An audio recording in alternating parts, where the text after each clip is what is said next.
में इसमें नमाज के अंदर जो पोस्चर्स हैं, जो एंगल्स हैं, जिस तरह से नमाज पढ़ी जाती है, नियत बांधने के बाद से लेकर के रुकू से लेकर के सजदे तक जो पोज आता है, वो लगभग जो है सिमिलरिटी मालूम होती है उससे। और योगा जी ने बिल्कुल सही कहा है, योग जो उन्होंने है आदित्यनाथ जी ने, मुख्यमंत्री जी ने बिल्कुल सही कहा है कि नमाज में और योगा में काफ़ी कुछ जो है समानता है।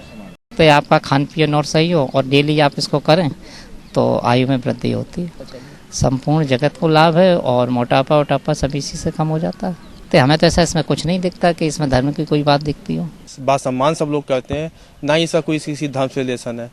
प्लस जो आपका जो नमाज है वो भी लगभग सिमिलरिटी है दोनों की चीज़ों में।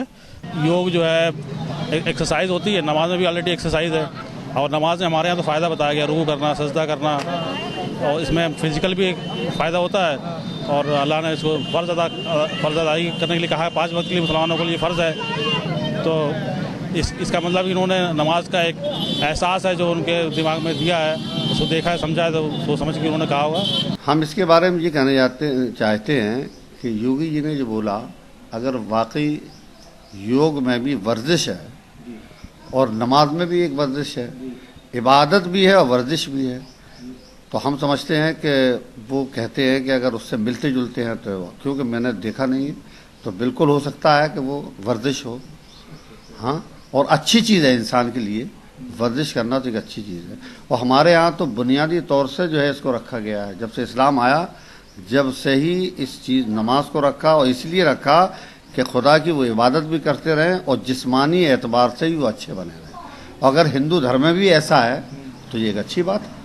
देखिए, अब वो उन्होंने अपने किस संदर्भ में लेके कहा है उसमें हम नहीं कह सकते, लेकिन सूर्य नमस्कार और नमाज बिल्कुल डिफरेंस है, अलग अलग हैं। उसमें नमाज जो है वो, एक मिनट, नमाज जो है वो हम जो है उसको इबादत के तौर पे भी लेते हैं, उसमें इबादत है, अल्लाह की इबादत हम करते हैं। और जो रमज़ानों में अतिरिक्त जो तरावी की नमाज जुड़ जाती है, उससे और हमारी एक्सरसाइज जुड़ जाती है, तो उससे हम सूर्य नमस्कार से नमाज में कोई वो नहीं है, वो दोनों चीज़ें अलग अलग हैं।